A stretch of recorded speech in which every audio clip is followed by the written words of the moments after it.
Assalamualaikum warahmatullahi wabarakatuh. Salam, Om Swastiastu, Namo Buddhaya, salam kebajikan bagi kita semua.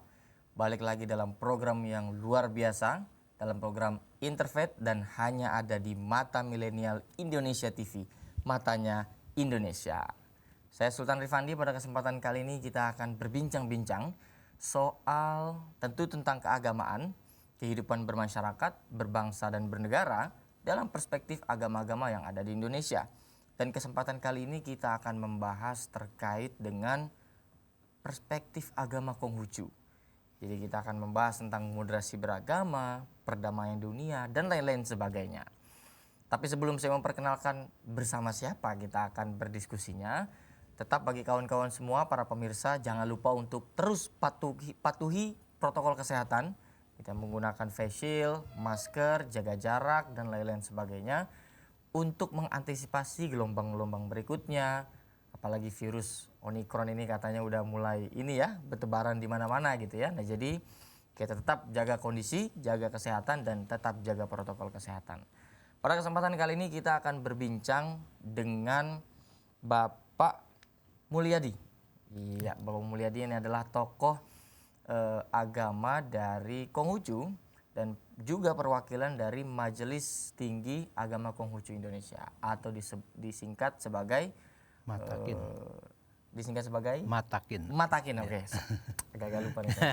Apa kabar Pak Baik, Mulyadi? sehat, terima kasih. Oke, nah, kita akan berbincang-bincang dengan Pak Mulyadi juga, tapi mungkin kita mau memperkenalkan, jangan memperkenalkan deh, biar Pak Mulyadi yang memperkenalkan dengan salam di Konghucunya, dengan menjelaskan kesibukannya juga, latar belakang pendidikan dan lain-lain sebagainya. Silakan Pak Mulyadi. Baik, ya saya ingin memperkenalkan salam di dalam Konghucu ya. Setiap agama kan ada salamnya ya. Biasanya betul. Itu tadi Pak Sultan sudah menyebut salam dalam kebajikan ya.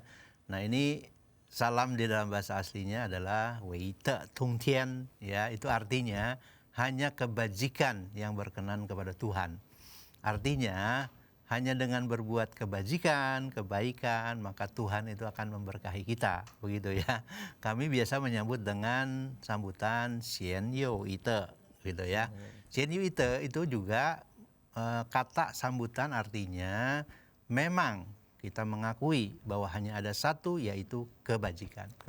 Nah, kata-kata ini sebetulnya diambil dari sabda seorang nabi sebelum Konghucu ya. Itu ada Nabi I dan Nabi Iin begitu. Jadi kami mengutip dari kitab suci begitu. Nah, salam ini menjadi salam di dalam Konghucu. Tapi kalau kita mengucapkan bahasa aslinya kan agak sulit barangkali ya. Oleh karena itu kita untuk mudahnya salam kebajikan. Nah, cukup ya. Jadi kami sudah paham begitu. Nah, ini sebetulnya juga mengandung arti ya. Nah, kalau kita kaitkan dengan situasi COVID saat ini ya, kita kan tidak boleh bersentuhan nih. Betul. Dalam Konghucu itu sudah sejak ribuan tahun kami bersalam itu tidak saling menyentuh. Seperti itu ya. Pertama dengan cara melengkapkan gini, tangan kita. Ya. Jadi tangan kanan digenggam tangan kiri. Begitu ya. Nah, seperti itu. Nah, ini mengandung arti, mengandung makna sebetulnya. Apa tuh maknanya? Ya, maknanya saya jelaskan ya. Tangan kanan dan kiri ini melambangkan orang tua kita, ibu dan ayah bapak. dan ibu. Nah, yang kiri ini melambangkan ibu, jari sebelah kanan ini ibu jari ini melambangkan ayah. Jadi ayah ini kan laki-laki ya, harus melindungi yang wanita, begitu ya. Kemudian 8 jari ini terkait dengan ajaran dasar dalam Konghucu yang disebut dengan 8 kebajikan atau Pak Te. Pak itu 8, Te kebajikan. Apa itu? Xiao Ti Chung Xin Li Yi Lian Zi. Nah, artinya kembali tadi laku bakti, rendah hati, ya kan? Xiao Ti Chung itu satya. Ya, kemudian Xiao Ti Chung Xin dapat dipercaya. Nah, kemudian Li itu kesusilaan, kesopanan, kesantunan, budi pekerti ya. I kebenaran. Lian itu hati kita tuh harus tulus, ikhlas ya. Tidak dengki, sirik begitu. Dan terakhir yang ke-8 adalah tahu malu. Nah, tahu malu ini penting. Ya, banyak orang tidak tahu malu. Padahal dia berbuat hal tidak baik ya. Nah, dalam ajaran Konghucu ini sangat penting sekali. Nah, 8 kebajikan ini harus dilaksanakan di dalam kehidupan kita sehari-hari. Nah, kalau tangan kita digenggam sini melambangkan kemahabesaran Tuhan. yang kita sebut Tian di dalam agama Konghucu ya. Salam ini ada tingkatannya juga sebetulnya. Ada tingkatannya ada juga, ya. Jadi kami tidak sembarang memberi salam. Kalau kepada yang lebih muda cukup digerakkan sampai sini saja. Begitu. Ya.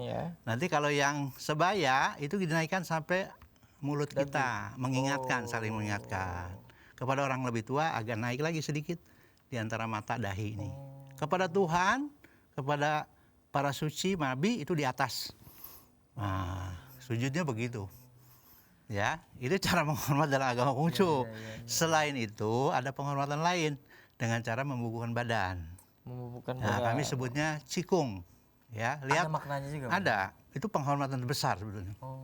Ya, kalau kita lihat orang Korea, orang Jepang ya, ketika dia bertemu menundukkan kepala, itu cikung. Bahkan sampai dalam sekali mereka. Ya. Nah, kalau sembah sujud ada yang namanya kui ya. Kami seperti bersujud itu berlutut ya. Dalam upacara besar 1 minggu setelah tahun baru Imlek kami melaksanakan upacara sembahyang besar kepada Tuhan. Itu dilakukan sembah sujud ya dengan cara seperti itu. Kalau dalam Islam barangkali ruku lah. Hampir sama ya. Ketika sholat ya. Kami ada itu namanya san kui ciokau. 3 kali bersujud, 9 kali menundukkan kepala. Seperti itu. Itu upacara terbesar untuk bersujud kepada Tuhan, Khalik yang Maha Kuasa. Nah itu bagian dari ritual dalam Konghucu. Kalau kita ini kemungkinan anak-anak muda taunya cuma gongsi facai doang. Gongsi facai itu artinya juga ya. Itu juga sebetulnya ucapannya kalau secara keagamaan kurang begitu tepat. Kurang ya, begitu tepat. Karena itu kan kongsi selamat. Pak Cai itu lebih kepada rezeki dan sebagainya. Kalau dalam spiritual kami mengucapkan itu Xin Nian Kuai Le. Selamat tahun baru, semoga bahagia.